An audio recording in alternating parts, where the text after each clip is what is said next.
అందరికీ నమస్కారం అండి. అందరూ ఎలా ఉన్నారు? ఈరోజు కొన్ని పురాణ ప్రశ్నలకి సమాధానాలు చూద్దాం. భారతంలో దుర్యోధనుడు, ఆయన్నే సుయోధనుడు అని కూడా అంటారు. దుర్యోధనుడు యొక్క భార్య పేరు భానుమతి అండి. తర్వాత భాగవతంలో ప్రహ్లాదుడి గురించి తెలియని వాళ్ళు ఎవరుంటారు? ప్రహ్లాదుని యొక్క తల్లి పేరు లీలావతి అండి. తండ్రి తెలుసు కదా, హిరణ్యకశిపుడు. అలాగే రామాయణంలో చూస్తే రావణాసురుడు ఉన్నాడు కదా, రావణాసురుని యొక్క భార్య పేరు మండోదరి, మహాపతివ్రత అండి.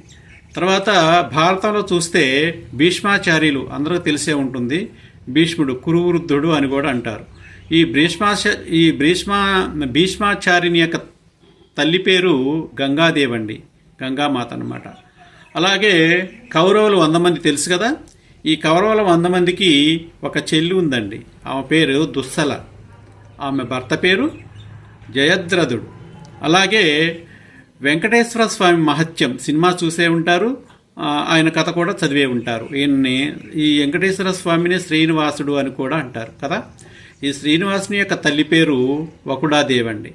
రామాయణంలో రాముని రాక కోసం ఎదురు చూసినటువంటి ముదుసలి తెలుసు కదా.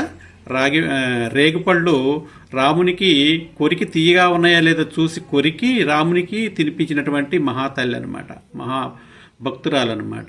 ఆ అవ పేరు శబరి అండి. చూశారుగా. ఇంకా మిగతా కొన్ని పురాణ ప్రశ్నలకి సమాధానాలు ఈసారి వీడియోలో చూద్దాం. థ్యాంక్ యూ అండి.